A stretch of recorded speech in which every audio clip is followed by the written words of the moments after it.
begitu mau sholat susahnya luar biasa, gangguan. Nah, ini persoalan biasanya kalau yang seperti ini, awas hati-hati. Kalau lisan kita sudah tidak memberikan bekas dalam kata-katanya, berarti ada sesuatu yang salah dalam keadaan hatinya. Ini kaidah pertama. Berjalan, tidak banyak masalah ditemukan. Masalah mulai muncul kemudian di masa-masa setelah era sahabat. Muncul kemudian di masa-masa setelah itu tabi'in, tabi'ut tabi'in. Ada seorang mengadu kepada beberapa kalangan ulama. Apa pengaduannya? Dia kesulitan dalam memulai sholat karena banyaknya gangguan. Susah. Pakai rumus ta'awud. A'udzubillahi minasyaitonirrajim. Setannya sudah nggak mampu. Kebal. Begitu a'udzubillahi minasyaitonirrajim, sama kayak yang tadi kata setan. Nah, ini persoalan biasanya kalau yang seperti ini, awas hati-hati. Kalau lisan kita sudah tidak memberikan bekas dalam kata-katanya, berarti ada sesuatu yang salah dalam keadaan hatinya. Karena orang yang hatinya bersih itu saat mengucapkan sesuatu, itu Masya Allah, sudah menghunjam ke dalam jiwa. Sampai ke hati. Jadi nggak banyak dicerna lagi. Ada ulama besar, Syekh Abdul Qadir Jailani, itu di antara ulama besar. Al-Hasan Al-Basri, di antara ulama besar yang punya kemiripan. Itu kalau ceramah, saking bersihnya hati mereka. Kalau ceramah itu, baru mengucapkan sedikit kalimat itu orang udah pada nangis gitu. Ya, bahkan Al-Hasan Al-Basri itu saking merasakannya apa yang disampaikan, itu diungkapkan oleh sebagian kalangan kawan-kawan yang sampai riwayatnya kekinian 5 menit sekali bisa pingsan kalau ceramah. Saking merasakannya apa yang kemudian disampaikan. Saudara-saudariku, bertakwalah kepada Allah. Dirasakan, aduh saya ini udah takwa belum? Jangan-jangan saya bilang takwa, saya pun belum takwa. Nangis, pingsan. Bangun lagi. Nggak kebayang kalau saya begitu. 5 menit sekali pingsan, 5 menit sekali pingsan. Bingung panitia. Ya. Baik. Nah, anaknya, anak Syekh Abdul Qadir Al-Jailani, itu mengatakan, ini bapak saya kok baru sedikit-sedikit orang-orang nangis. Ya, sementara belum bicara Quran hadis. Mungkin kalau saya kemudian bicara, menyampaikan Quran hadis dengan lebih jelas, maka akan lebih banyak mereka tersentuh dengan itu. Maka tiba-tiba sebelum ceramah dimulai, kata bapaknya, hari ini yang akan menyampaikan materi adalah adinda kita semua. Dipanggil menyampaikan. Ya, qala Allah Ta'ala begini, qala Rasulullah SAW, banyak hadis. Orang-orang gak ada yang nangis. Padahal udah banyak disampaikan. Tapi gak ada kemudian yang menangis dari situ, bingung. Begitu sudah selesai, bapaknya naik, baru menyampaikan kalimat. Saudara-saudariku, tadi malam saya kehilangan hidangan makanan yang telah disampaikan kepada saya, telah dimasakkan oleh istri saya. Saya kehilangannya. Baru nyebut begitu, nangis semua. Baru nyebut tuh, saya kehilangan makanan yang telah dihidangkan oleh istri saya. Nangis semuanya. Anaknya bingung, kok bisa gitu. Kok bisa disampaikan, tapi tiba-tiba memberikan dampak yang luar biasa. Dan orang-orang itu paham, yang dimaksudkan oleh beliau itu belum tentu makanan. Yang dimaksudkan aspek-aspek yang lainnya. Bisa dikatakan hidangan terbaik dari istri itu adalah pelayanan-pelayanan terbaiknya, doa-doa terbaiknya, ya, sifat sayangnya dan sebagainya. Bisa mengatakan bahwa istri saya tadi malam lupa mendoakan saya. Bisa mengatakan bahwa istri saya tadi malam lupa kemudian bersanding dengan saya dalam satu amalan dan sebagainya. Sehingga bersedih, ya Allah, bukan karena sedih nggak bisa makan. Ya Allah, takut kemudian tidak dipersatukan di surga, takut kehilangan timbangan amalan yang besar, nangis semuanya itu. Tapi yang ingin saya sampaikan, bagaimana bisa kemudian mengalir dari lisannya satu kalimat membuat menghunjam pada jiwa-jiwa orang yang mendengarnya. Kalau bukan keadaan hatinya bersih, itu mustahil. Tapi kalau hati banyak gangguan, jangankan nyampaikan pada orang, pribadi saja kalau ingin menyampaikan atau mengerjakan sesuatu, maka sulit untuk fokus di dalamnya. Orang ini, begitu mau sholat, susahnya luar biasa. Gangguan. Ta'awudz, belum bisa kemudian fokus. Baca Al-Falaq, An-Nas, belum bisa fokus. Apa yang terjadi kemudian? Mengadu kemudian pada para ulama pada saat itu, minta pendapat. Bagaimana kondisinya seperti ini? Saya tidak bisa menguatkan pada diri saya ketika akan menunaikan sholat. Apa solusi yang bisa saya dapatkan? Maka disampaikanlah oleh ulama pada saat itu. Lihat kalimatnya. Lafadha yulafidhu. Lafidh niyataka bilisanik. Akidha bilisanik. Lafadkan niatmu itu yang ada dalam hatimu dengan lisanmu untuk menguatkan niatmu dalam memulai sholatmu. Lafadkan. Apa dalilnya? Perhatikan, karena ini di zaman Nabi nggak ditemukan riwayat ini. Zaman sahabat tidak nampak. Sementara zaman itu muncul masalah. Ingat apa yang kita bahas tadi di awal? Masalah tidak terjadi di zaman Nabi, bukan di sahabat, tapi setelahnya muncul persoalan, butuh solusi. Kalau dia sholat dalam keadaan seperti itu, tidak khusus sholatnya, bagaimana mendapatkan penerimaan di sisi Allah Subhanahu wa Ta'ala? Maka dikatakan oleh para ulama pada saat itu, yang dia datangi, lafadkan niatmu untuk menguatkan niat. Di lafad itu bukan niat. Ingat baik-baik. Karena niat itu amalan hati. Awas, jangan salah nih, jangan salah memahami. Karena ada sementara yang memahami, melafadkan itu niatnya. Kalau nggak melafadkan, nggak sah sholatnya. Ini keliru dalam memahaminya. Jadi melafadkan niat itu, lafad niat itu, ini bukan niat. Awas, hati-hati. Bukan niat. Melafadkan niat itu alat bantu untuk menguatkan niat dalam kondisi tadi yang disebutkan. Jadi begitu sulit dia mengamalkan dalam hatinya, dia sebutkan kemudian dalam hatinya niatnya, dia lafadkan untuk membantu menguatkan niatnya. Apa dalilnya? Maka dikiaskan kemudian dengan amalan ibadah haji dan umrah.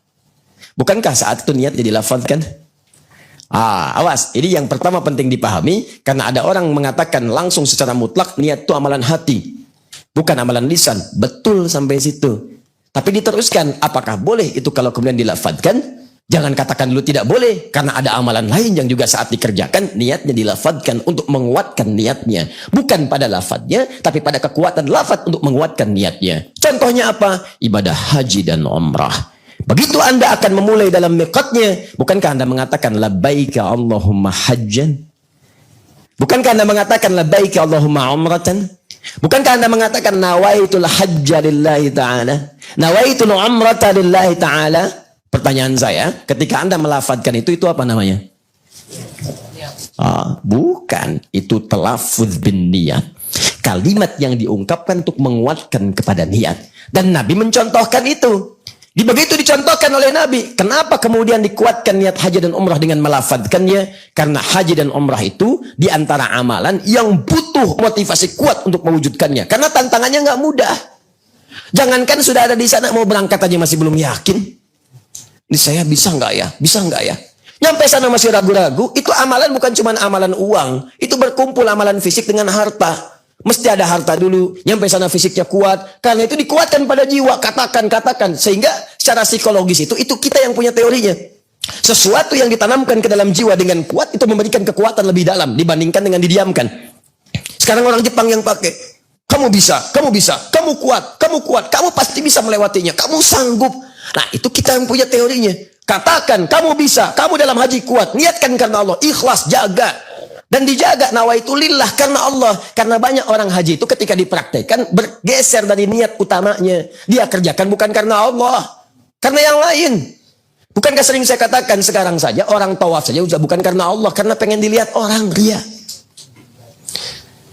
Subhanallah, alhamdulillah, kelihatan enggak? Wala ilaha illallah, Allahu akbar.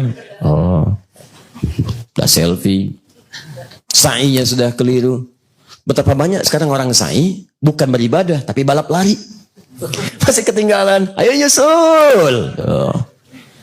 Betapa banyak orang tahallul hanya sekedar kemudian menghias rambutnya, menghilangkan bagian dari rambutnya. Persaingannya botak di mana tadi? Berapa yang dicukur? Sebagian, ada yang dihitung, ada yang macam-macam. Coba lihat, berapa banyak orang-orang beribadah pada saat itu, padahal taruhannya tidak mudah. Ada yang jual sawah, jual kebun, berangkat, taruhan nyawa di sana belum tentu hidup. Sayangnya, pahala yang senilai dengan surga itu kadang-kadang hilang gara-gara salah dalam niatnya. Makanya ketika diungkapkan, ikhlaskan, nawaitu lillah, labbaika Allahumma, hanya untukmu labbaik ya Allah, saya pengen haji. Saya umrah hanya untukmu ya Allah, bukan pada yang lain. Dilafadkan itu untuk menguatkan niat dalam dirinya. Hadisnya ada dan itu sahih. Maka dijawablah oleh para ulama pada saat itu, memberikan ini gambaran yang kedua dari nilai ijtihad, memberikan bentuk produk hukum pada orang itu dalam situasi yang beliau alami pada saat itu. Apa metodologi yang dipakai? Kias. Apa ilatnya? Disamakan dengan kondisi pada saat haji dan umrah yang membutuhkan motivasi yang kuat. Apakah sah secara pandangan hukum? Sah. Apa padanannya? Zakat. Apa padanannya? Banyak teori-teori yang lainnya. Nah, kita turunkan pada kesempatan kali ini. Ulama mana yang sepakat dengan ini? Ada. Siapa di antaranya? Hanafiyah. Hanafiyah. Siapa lagi? Syafi'iyah. Asy-Syafi'iyah. Siapa lagi? Atba' Ahmad. Ya, Atba' Ahmad. Nah, kalau saya katakan Hanafiyah, berarti bukan Imam Abu Hanifah, pengikut Imam Abu Hanifah. Ulama kalangan dari turunan mazhab Abu Hanifah. Syafi'iyah, bukan Imam Syafi'iyah, tapi pengikut murid-murid Imam Asy-Syafi'i yang hidup zamannya setelah Imam Asy-Syafi'i. Ini artinya kejadian itu tidak muncul di masa Imam Abu Hanifah, bukan di masa Imam Asy-Syafi'i, bukan di masa Imam Ahmad. Kejadiannya setelahnya. Ulama-ulama setelah itu kemudian memberikan fatwa. Fatwanya dirujuk dengan kaidah-kaidah yang telah ada sebelumnya.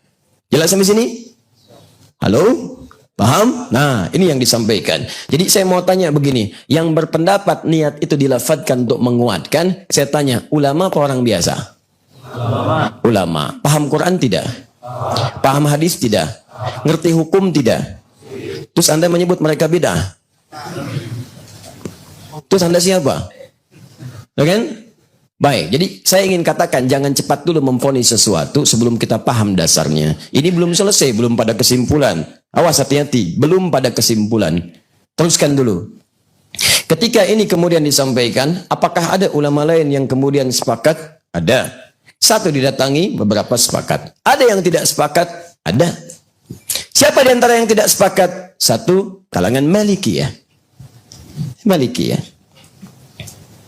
Dua, sebagian dari kalangan Atba' Ahmad, pengikut Imam Ahmad juga sebagian, tidak semua sepakat dengan pendapat ini. Ada yang tidak sepakat. Ya, dan kita harus hargai juga yang tidak sepakat. Kita lihat dulu. Jangan lantas Anda ngambil yang sepakatnya saja. Sepakat, ini ulama. Woi, yang ini juga ulama. Ingat baik-baik, ini juga ulama. Jangan karena Anda ikut ulama Anda, kemudian Anda menafikan pendapat ulama yang lain. Ingat, kalau Anda sudah fokus pada satu pendapat, dan Anda mempertahankannya dengan kemudian menepikan yang lain, apalagi mencela yang lain, maka Anda, maaf, bukan sekedar saja Anda taklid pada satu, tapi sudah ta'assub, fanatik dengan satu hal. Kalau sudah fanatik, maka pikirannya sempit. Kalau sudah sempit, maka cenderung banyak berbuat maksiat. Minimal menggunjing orang, minimal menganggap diri lebih baik, minimal mencela orang lain. Dosa itu saja disebut minimal, dosanya sudah banyak. Nganggap diri paling hebat itu sudah takabur. Takabur itu mengenakan jubah kekuasaan Allah, tidak akan pernah mencium bau surga.